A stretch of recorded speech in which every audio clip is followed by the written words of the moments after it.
ನಮಸ್ಕಾರ ಸ್ನೇಹಿತರೆ, ತಮಗೆಲ್ಲರಿಗೂ ಲೋಕಜ್ಞಾನ ಭಂಡಾರ ಯೂಟ್ಯೂಬ್ ಚಾನಲ್ಗೆ ಸ್ವಾಗತ. ಸ್ನೇಹಿತರೆ, ಇಂದಿನ ವಿಡಿಯೋದಲ್ಲಿ ನಾವು ಕಡಲೆಕಾಳಿನ ಉಪಯೋಗಗಳನ್ನು ತಿಳಿದುಕೊಳ್ಳೋಣ. ಕಡಲೆಕಾಳುಗಳನ್ನು ಮೊಳಕೆ ರೂಪದಲ್ಲಾಗಲಿ ಬೇಯಿಸಿದ್ದಾಗಲಿ ಸೇವಿಸಿದರೆ ಅದರ ರುಚಿಯೇ ಬೇರೆ. ಇದನ್ನು ಪ್ರತಿದಿನ ಯಾವುದೋ ಒಂದು ರೂಪದಲ್ಲಿ ಸೇವಿಸಿದರೂ ಆರೋಗ್ಯಕ್ಕೆ ಹೆಚ್ಚು ಉಪಯುಕ್ತ. ಸ್ನೇಹಿತರೆ, ಯಾರೆಲ್ಲ ಇನ್ನೂ ನನ್ನ ಚಾನಲನ್ನು ಸಬ್ಸ್ಕ್ರೈಬ್ ಮಾಡಿಕೊಂಡಿಲ್ಲ, ದಯವಿಟ್ಟು ಸಬ್ಸ್ಕ್ರೈಬ್ ಮಾಡಿಕೊಳ್ಳಿ. 100 ಗ್ರಾಂಗಳಷ್ಟು ಕಡಲೆ ಹಿಟ್ಟಿನ ಪದಾರ್ಥ ಕೊಬ್ಬು, ಪ್ರೋಟೀನ್, ಕ್ಯಾಲ್ಶಿಯಂ, ಕಬ್ಬಿಣ, ಪೊಟ್ಯಾಷಿಯಂ, ನಾರಿನಂಶ ಹೇರಳವಾಗಿ ಲಭ್ಯವಾಗುತ್ತದೆ. ಸಾಮಾನ್ಯವಾಗಿ ಮಹಿಳೆಯರು ಎದುರಿಸುವ ಸಮಸ್ಯೆಗಳಲ್ಲಿ ರಕ್ತಹೀನತೆ ಒಂದು. ಕಡಲೆಯಲ್ಲಿ ಕಬ್ಬಿಣದ ಅಂಶ ಹೇರಳವಾಗಿರುತ್ತದೆ. ಇದರ ಸೇವನೆಯಿಂದ ಶರೀರಕ್ಕೆ ಅಗತ್ಯವಾಗಿ ಬೇಕಾಗಿರುವಷ್ಟು ಕಬ್ಬಿಣ ಸಿಗುತ್ತದೆ. ಇದರಿಂದ ಕೆಂಪು ರಕ್ತ ಕಣಗಳು ವೃದ್ಧಿಯಾಗುತ್ತದೆ. ರಕ್ತದೊತ್ತಡದಿಂದ ತೊಂದರೆ ಎದುರಿಸುತ್ತಿರುವವರಿಗೆ ಇದು ಉತ್ತಮವಾದ ಆಹಾರ.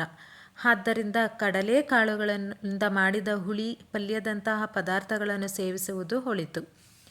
ಇದರಲ್ಲಿರುವ ಮ್ಯಾಂಗನೀಸ್, ಮ್ಯಾಗ್ನೀಷಿಯಂ ಶರೀರಕ್ಕೆ ಅಗತ್ಯವಿರುವ ಶಕ್ತಿಯನ್ನು ನೀಡುವುದರಲ್ಲಿ ಸಹಕಾರಿ ಮಾಡುತ್ತದೆ. ರೋಗ ನಿರೋಧಕ ಶಕ್ತಿಯನ್ನು ಹೆಚ್ಚಿಸುತ್ತದೆ. ಮಕ್ಕಳಿಗೆ ಪ್ರತಿದಿನ ಇದರಿಂದ ಮಾಡಿದ ಯಾವುದೋ ಒಂದು ಪದಾರ್ಥವನ್ನು ಸ್ನ್ಯಾಕ್ಸ್ ರೂಪದಲ್ಲಿ ನೀಡುವುದು ಒಳ್ಳೆಯ ಅಂಶವಾಗಿದೆ. ಸಕ್ಕರೆ ಕಾಯಿಲೆ ಇರುವವರಿಗೆ ಕಡಲೆಕಾಳು ಹೆಚ್ಚು ಉಪಯುಕ್ತ. ಇವು ರಕ್ತದಲ್ಲಿ ಗ್ಲೂಕೋಸ್ ಮಟ್ಟವನ್ನು ನಿಯಂತ್ರಿಸುತ್ತದೆ. ಇದರಲ್ಲಿರುವ ನಾರಿನ ಅಂಶ ಜೀರ್ಣ ವ್ಯವಸ್ಥೆ ಸುಗಮವಾಗಿ ಕಾರ್ಯನಿರ್ವಹಿಸುವಂತೆ ಮಾಡುತ್ತದೆ.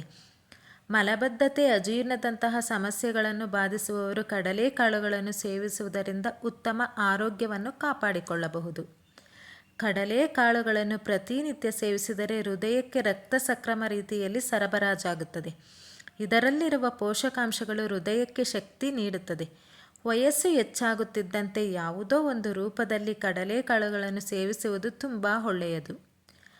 ತೂಕ ಕಡಿಮೆ ಮಾಡಿಕೊಳ್ಳಲು ಬಯಸುವವರಿಗೆ ಇದು ಉತ್ತಮವಾದ ಆಹಾರ.